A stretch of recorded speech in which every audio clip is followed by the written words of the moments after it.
Hi student, GIT का online class में आप लोग का स्वागत है। और आज की क्लास में जानने वाले हैं परचेज, सेल, परचेज रिटर्न और सेल रिटर्न के बारे में। तो चलिए हम लोग एक एक करके स्टेप बाय स्टेप समझते हैं। परचेज होता क्या है, सेल होता क्या है, परचेज के साथ साथ परचेज रिटर्न क्या होता है और सेल रिटर्न क्या होता है। ध्यान दीजिएगा, अगर इस कंसेप्ट को समझ लिए तो मुझे लगता है कि मैक्सिमम क्वेश्चन आप लोग सॉल्व कर ले जाओगे। अगर यह कंसेप्ट नहीं समझोगे तो मैं शुरुआत में जो क्वेश्चन दूंगा आप लोग हवा ही नहीं लगेगी। ठीक है, पंखा डुलाना पड़ेगा। चलिए ध्यान दीजिएगा। सबसे पहले परचेज का मतलब आप लोग समझिए कि रियल में परचेज होता क्या है। तो देखो, आप लोग पहले से जानते हो परचेज का मतलब क्या होता है, खरीदना। ठीक है, क्रय विक्रय नाम सुने हो आप लोग। ठीक है, और सेल मतलब इसे अकाउंटिंग के भाषा में बोलते हैं सेल्स, मतलब बेचना। ठीक है, मतलब जब भी हम लोग क्रय और विक्रय करेंगे तो बार बार सेल और परचेज नाम आएगा ही आएगा। ठीक है, अब सवाल यह कि जो परचेज है वो हम परचेज करते हैं तो किससे करते हैं, और परचेज करते समय क्या क्या कंडीशन आ सकता है, और सेल करते हैं तो किससे सेल करते हैं, और सेल करते समय क्या क्या कंडीशन आ सकता है। परचेज सेल तो हम शुरू से पढ़ा रहे हैं, पहले दिन से पढ़ा रहे हैं, लेकिन ये सिस्टमेटिक तरीके से नहीं मैंने बताया था, और आज हम लोग समझने वाले हैं। तो चलिए पहले परचेज को समझते हैं। फॉर एग्जाम्पल, जो मेरा व्यापार है प्रेजेंट टाइम में चल रहा है, वह चल रहा है सपोज जीआईटी के नाम से। किसके नाम से? जीआईटी के नाम से। और एक और कोई पर्सन बिजनेसमैन है और उसका बिजनेस जो चलता है वो चलता है कंप्यूटर एम्पायर के नाम से। ठीक है, अब ध्यान दो, मुझे कुछ कंप्यूटर की रिक्वायरमेंट है, मुझे लगाना है। तो क्या करूंगा मैं, इस कंप्यूटर एम्पायर जो है इसे हमें खरीदना पड़ेगा, मतलब परचेज करना पड़ेगा। तो जिससे हम परचेज करते हैं, हमने बताया था उसको बोलते हो हमारा सप्लायर है। क्या है? सप्लायर है। आज से क्वेश्चन पूछूंगा तो बताना पड़ेगा। जिससे हम माल बेचते हैं, नहीं, जिससे माल खरीदते वो क्या हमारा सप्लायर है, और जिससे खरीदते वो सप्लायर है, और अकाउंटिंग की भाषा में बोलते हो हमारा क्रेडिटर। क्या है? क्रेडिटर। ध्यान से सुनना, जिससे हम खरीदे वो सप्लायर है, और सप्लायर को बोलते हैं अकाउंटिंग के भाषा में क्रेडिटर। और भी सिस्टमेटिक तरीके से जो लिखते हैं लोग, वो लिखते हैं सन्ड्री क्रेडिटर। क्या लिखते हैं? Sundry creditor. अकाउंटिंग के रूल है, भाषा है। क्लियर है? अब ये तो पहले से भी जानते थे, आज भी समझ लो। मतलब हम जिससे सामान खरीदे वह चाहे कोई भी पर्सन हो, सप्लायर होगा, उसको अकाउंटिंग के भाषा में बोलते हैं क्रेडिटर, और लिखते हैं सिस्टमेटिक तरीके से सन्ड्री क्रेडिटर। अब सवाल यह कि सर अगर परचेज हम करते हैं तो इससे परचेज हम कितने तरीकों से कर सकते हैं। तो देखो, जब भी हम सप्लायर से परचेज करेंगे तो इसके दो मोड आएंगे। कितने मोड आएंगे? दो मोड आएंगे। एक आ सकता है कैश बेसिस, और दूसरा आ जाएगा क्रेडिट बेसिस। क्या आएगा जी? कैश बेसिस और क्रेडिट बेसिस। और आपको पता है ना, कैश मतलब नगद और क्रेडिट मतलब उधार। तो उसी लिखा रहता आज नगद कल उधार। चलिए आगे बढ़ते हैं। मतलब जब भी हम किसी से हम कोई सामान खरीदेंगे या कोई सामान बेचेंगे, या तो नगद खरीदेंगे बेचेंगे, या तो उधार खरीदेंगे बेचेंगे। क्या इसके अलावा दूसरा कोई कंडीशन आएगा क्या? क्या आएगा बता दो। तो नगद उधार हुए ना, हुआ कुछ नगद दे दो कुछ उधार हो, दोनों आ जाएगा। चलिए, तो क्लियर है ना। मतलब अगर परचेज का कंडीशन अगर कोई पूछे, परचेज करने के कितने मोड, बताना दो मोड। ठीक है, दो तरीके हैं, एक का कैश और दूसरा क्रेडिट। अब ये तो पहले से आपको पता है, लेकिन अब रूल थोड़ा सा समझिए। जब वहां पे कैश की बात करें तो हमेशा हम जो अकाउंट बनाएंगे वो परचेज के साथ कैश का अकाउंट बनाएंगे। जब नगद कोई माल हम खरीदेंगे तो वहां पे परचेज के साथ किसका अकाउंट बनाएंगे? कैश का। आज जब हम उधार माल खरीदेंगे तो जिससे खरीदेंगे, अब एसके से खरीदे हो, चाहे पीके से खरीदे हो, चाहे डीके से खरीदे हो, चाहे आरके से खरीदे हो, मतलब जिससे हम खरीदेंगे परचेज के साथ उस पर्सन का अकाउंट बनाएंगे, मतलब उस नेम का अकाउंट बनाएंगे। किसका? अब वो एसके हो सकता है, वह पीके हो सकता है, वह डीके हो सकता है, वह आरके हो सकता है। मीन्स मतलब जब उधार माल खरीदते हैं किसी से तो उस पर्सन का नाम लिखते हैं परचेज के साथ, और जब नगद माल खरीदते हैं तो परचेज के साथ क्या लिखते हैं? कैश लिखते हैं। अब क्वेश्चन क्यों ऐसा है? क्योंकि अकाउंटिंग अगर ऐसे नहीं करेंगे तो रूल गड़बड़ हो जाएगा और आगे चल के हिसाब किताब दिक्कत हो जाएगी। अब कहोगे सर कैसे? चलो सपोज मान लीजिए जो हमारा बिजनेस है एसके नाम से जो चल रहा है, और किसी का बिजनेस है वो पीके नाम से चल रहा है, और मैंने इनसे 500 रुपए का माल खरीदा और वो भी नगद खरीदा। क्या खरीदा? नगद खरीदा। तो हम बता देंगे अपने बिजनेस में परचेज किया है, लेकिन नगद किया है। कितने का परचेज किया है? 500। नगद या उधार? तो नगद 500, तो बैलेंस बराबर आ जाएगा। लेकिन अगर वही पीके से हम खरीदे लेकिन पैसा नहीं दिए तो क्या वहां पे कैश दिखाओगे? नहीं, क्योंकि कैश दिखाओगे तो हमारे पास कैश घट जाएगा। ठीक है, तो नाम दिखाएंगे, और नाम दिखाएंगे तो फायदा क्या होगा? भाई इनके नाम से चढ़ जाएगा, और जिससे हमको फ्यूचर में पता चलेगा इतना पैसा हमको देना है। समझे? अगर नाम ना लिखो, जाओ मार्केट में खरीद के लेके चले आओ और घर पे नोट ना करो, तो अगर 2 साल के बाद या 1 महीने के बाद या 10 दिन के बाद कोई पूछे कि किसको कितना पैसा देना और किससे कितना पैसा लेना, तो बता दोगे? नहीं, क्योंकि बिजनेस में हजारों लोग आते हैं जाते हैं, तो हम लोग रट नहीं पाएंगे। 2-4 रहते तो हम रट लेते हैं। जैसे मान लो पान का दुकान वाला है, तो 2-4 लोग दिन भर में बकाया ले जा रहे तो याद कर लेता, रमेश 500 रुपए का या 10 रुपए का पान खाए हैं, वो याद रखता है, लिखता नहीं है। लेकिन कई लोग थोड़ा रियल में वह व्यापारी होगा तो 5 रुपए लिखेगा, 1 रुपया लिखता है, पता नहीं कल कहा तो आएगा कि नहीं आएगा। और लिखे रहेंगे तो कभी भी हम कॉपी उठाएंगे और देख लेंगे कितना रुपए बकाया और किस डेट का है। इस डेट का है। किसका है? रमेश का। हाँ, रमेश का हो जाएगा। कोई दिक्कत? तो अगर क्वेश्चन आ जाए तो क्या बताओगे? क्वेश्चन देखो कैसे आ सकते हैं, क्वेश्चन पूछे जा सकते हैं। As on 1 April purchase good from SK traders for ₹1000। ठीक है, तो आपको देखना पड़ेगा वो नगद है उधार है। तो हमने क्या बोला है? As on 1 April purchase goods from SK traders for ₹1000। मतलब 1 अप्रैल को हम माल खरीदे हैं। किससे खरीदे हैं? एसके ट्रेडर्स से। कितने रुपए का? 1000 का। और वहां पे कहीं कैश नहीं लिखा है और ना वहां पे ऑन क्रेडिट लिखा है, तो समझ जाओ केवल नाम है, ना उधार लिखा है ना नगद लिखा है, तो उसे उधार ही मानते हैं। इसीलिए एक परचेज का अकाउंट बनाएंगे और एक कैश, मतलब एक उसका बनाएंगे एसके ट्रेडर्स का। किसका बनाएंगे? एसके ट्रेडर्स का।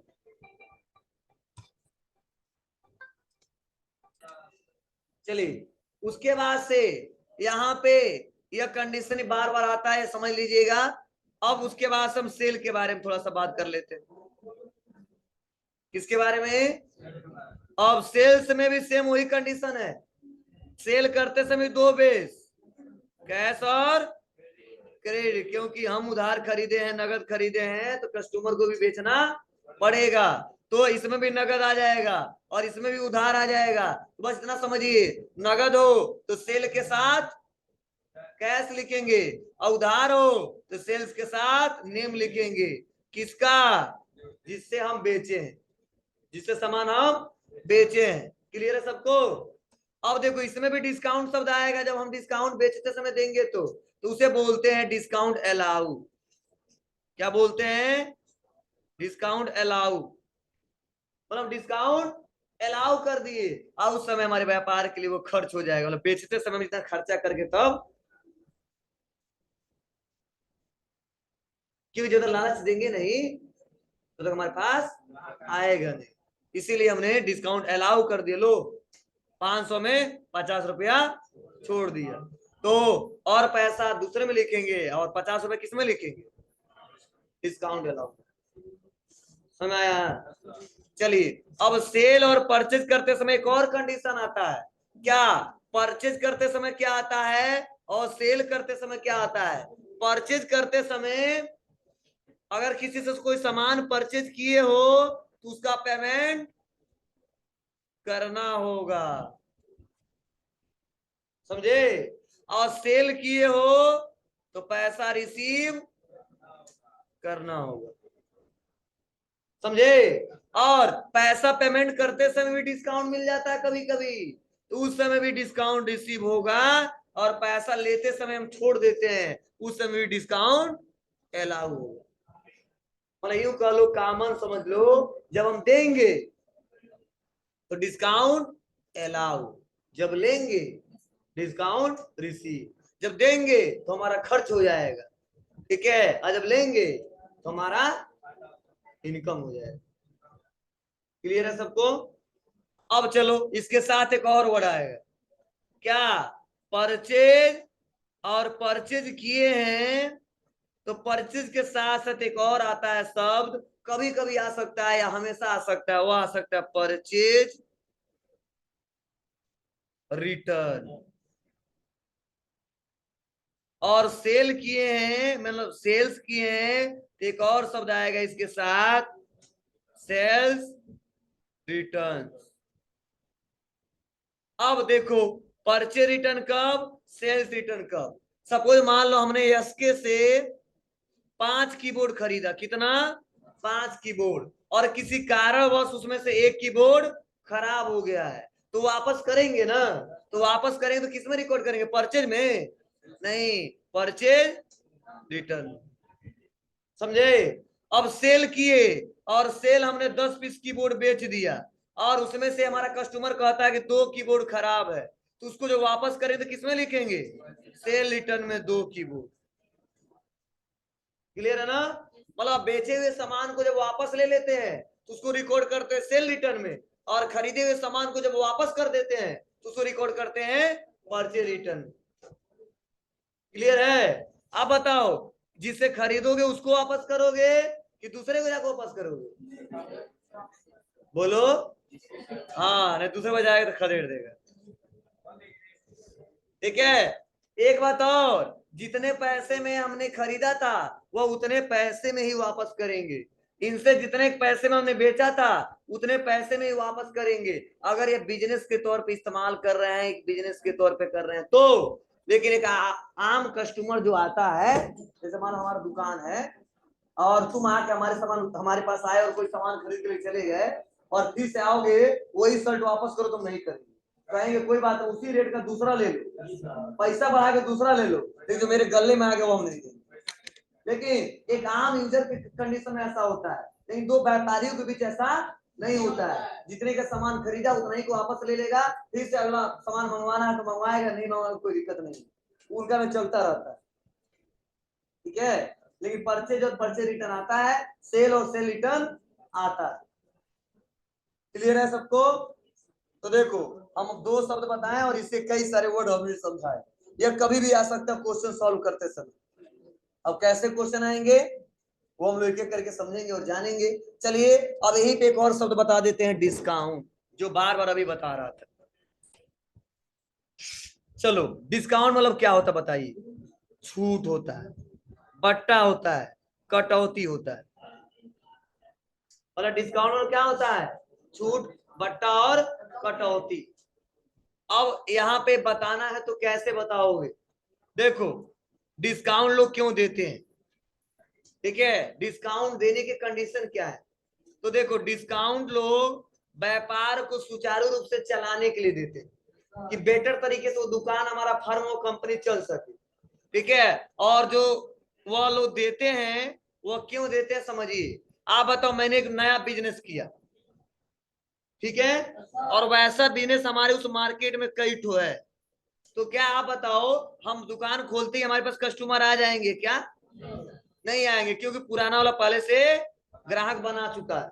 ठीक है, नए वाले के पास जाने में टाइम लगेगा। तो वही हम क्या करते हैं, लालच देते हैं। तो वही शर्ट हमको 100 रुपए मिलता है, यहाँ पे वही शर्ट वो बेचेगा 70 रुपए, वही शर्ट बेचेगा वो क्या 80 में। आओ ये करा नहीं, कोई बात नहीं, हमको नहीं छोड़ेंगे, हमारा ब्रांड है। ठीक है, तो क्या हुआ, यह कस्टमर वही ब्रांड कपड़ा 100 रुपए में यहाँ से मिल रहा है और यही 80 रुपए मिल रहा है, और थोड़ा प्रचार उचार करवाना पड़ेगा, एडवर्टाइजमेंट करवाना पड़ेगा, बोर्ड वोर्ड लगवाना पड़ेगा, नहीं तो पुराना कस्टमर पुराने दुकान पे ही जाएगा। तो नया बोर्ड देखेगा, प्रचार से एडवर्टाइजमेंट कराएंगे, समझेगा, तब दौड़े दौड़े जाएगा, और वही ब्रांड उसको जब 70 रुपए मिल जाएगा, 80 रुपए मिल जाएगा, तो धीरे धीरे यहाँ से कस्टमर टूटने लगेंगे और आपके पास आने लगेंगे। ठीक है, तो ध्यान देना, ऐसा नहीं होता है, नए व्यापार में ज्यादा होता है, पुराना एक ब्रांड होता है, जाओ जहां जाना जाओ, ठीक है, तुम जाओगे दूसरा कस्टमर आएगा, उतना जल्दी छोड़ते नहीं है सब, लेकिन नए वाले में करना पड़ता है। चलो दूसरा फायदा, पहला फायदा हमारा कस्टमर जो दिन भर में एक आ रहा था, अब वो डिस्काउंट देने से 10 आने लगे। जो दिन भर में 1 रुपया कमाते थे और तो छोड़ के कमाए और 50 पैसे ही कमाए, तो दिन भर में 5 रुपए कमा लेंगे। बोलो, जो 1 रुपया कमाते तो वो कितना 10 को बेच के 50 पैसे ही कमा रहे हैं, तो कितना हो जाएगा 5 रुपया हो जाएगा। तो आप बताओ 1 रुपया अच्छा है कि 5 रुपया अच्छा है? आप बताओ डेली 1 रुपया आए कि 5 रुपया आए? जी, मतलब दूसरा फायदा क्या होता है, कैश फ्लो मेंटेन होता है। जो दिन भर में 1,000 देखेंगे और वही लालच दे देंगे, दिन भर में 1 लाख रुपया देखेंगे। ठीक है, तो पैसा हमेशा आता जाता रहेगा। और देखो, बिजनेसमैन को कोई काम करना होता ना, तो पैसा जब आता जाता रहता तो पता नहीं चलता उसको, लेकिन नॉर्मल एक यूजर जो महीने पे एक बार पैसा आता है, पगला जाता कैसे हम काम करेंगे। ठीक है, सोचना पड़ता उसको, लेकिन एक बिजनेसमैन को नहीं सोचना पड़ता है, क्योंकि आज आया फिर से चला जाएगा, फिर से आएगा फिर से चला जाएगा। ठीक है, तो उसको कोई कोई भी काम करने में दिक्कत नहीं होती है, लेकिन एक आम यूजर में दिक्कत होती है। रीजन क्या है, क्योंकि उसको एक बार में मिलता है। बोलो, और मिलता है तो एक ही बार वो खत्म हो जाता है, पता भी नहीं चलता है, कैश फ्लो मेंटेन नहीं रहता है, इसमें हमेशा आता रहता है। ऐसा नहीं सब कमाई ही है, 1 लाख का बेचे 1 लाख कमाई ली, उसमें 10,000 कमाए 5,000 कमाए, फिर भी वो आपके पास जेब में भरा रहता है। ठीक है, और जब जेब में भरा रहता है तो पता चलता है क्या करना। क्लियर है सबको? अब सवाल यह, आप बिजनेस के तौर पे समझते हैं कि रियल में एक बिजनेसमैन रियल में देता है तो कौन सा डिस्काउंट देता है। तो डिस्काउंट के भी 2 टाइप्स है। कितने टाइप्स? 2, एक कैश और एक ट्रेड। डिस्काउंट कितने टाइप्स के? 2 टाइप्स के, एक कैश और एक ट्रेड। आपको सिर्फ कैश का मतलब, एक व्यापारी जब किसी दूसरे व्यापारी को किसी प्रोडक्ट को प्रोमोट करने के लिए डिस्काउंट देता है, और वो भी फिक्स परसेंट के रूप में देता है, ऐसे डिस्काउंट को बोलते हैं ट्रेड डिस्काउंट। यह व्यापारियों के बीच चलता है। और कैसे चलता है? कंपनी से होलसेलर, होलसेलर से रिटेलर, और लास्ट में किसके पास आता है? कंज्यूमर। जो सामान खरीदता है उसे क्या बोलते हैं? कंज्यूमर और कस्टमर दोनों में अंतर क्या है? जो खरीदे उसे कस्टमर कहेंगे, लेकिन जो सामान को यूज करेगा उसे कंज्यूमर कहेंगे। जैसे मेरा एक होलसेल का दुकान है और आप एक व्यापारी हो, आप मेरे पास आए खरीद लिए, तो आप मेरे कस्टमर हो, कंज्यूमर नहीं हो। ठीक है, और आपसे कोई आया वो सामान खरीद लिया, अब इस्तेमाल करेगा, उसको कहीं बेचेगा नहीं, उसे कंज्यूमर बोले। जैसे मैंने यह पेन खरीदा है, बेचने के लिए नहीं खरीदा है, तो हम उसके कस्टमर भी हैं और कंज्यूमर भी। मतलब हमारा कस्टमर कौन सा है? कंज्यूमर है, मतलब कंज्यूम करेगा, उसका यूज करेगा।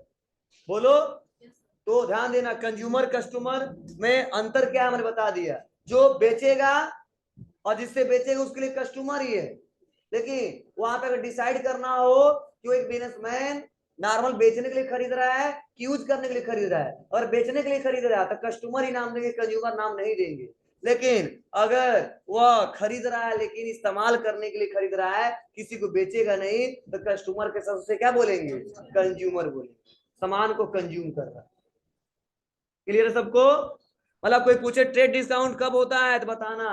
एक व्यापारी जब किसी दूसरे व्यापारी को किसी प्रोडक्ट को प्रमोट करने के लिए, ठीक है, या टाइमली कैश कलेक्ट करने के लिए डिस्काउंट देता है तो उसे बोलते हैं ट्रेड डिस्काउंट। और कैश डिस्काउंट क्या है? तो कैश डिस्काउंट एक आम यूजर को भी मिलता है और बड़े बड़े व्यापारियों को भी मिलता है, लेकिन वहां पे ध्यान देना वह परसेंटेज के रूप में नहीं होता है, वह एक अमाउंट के रूप में होता है। 100 रुपया, 500, 1000, 2000। अब प्लस यह कैश डिस्काउंट का देने का मेन रूल क्या है? टाइमली कैश को कलेक्ट किया जा सके। आपको ये कैसे? जैसे कई बार ऐसा होता है आपका 5000 बाकी है और हम कहेंगे यार बहुत जरूरी है, ठीक है, तो बोला बाबू आज ऑफर दे रहे हैं, ये 5000 बाकी है, 4500 जमा कर दो, आज ही फुल पेड कर दो। तो लालच में आके क्या करते हैं? जमा हो जाता है, टाइमली कलेक्ट होता है। ठीक है, इसे बोलते हैं कैश डिस्काउंट। और दूसरा फायदा क्या है कैश डिस्काउंट का? कैश फ्लो मेंटेन करने के लिए, मतलब कैश फ्लो हमेशा बना रहे।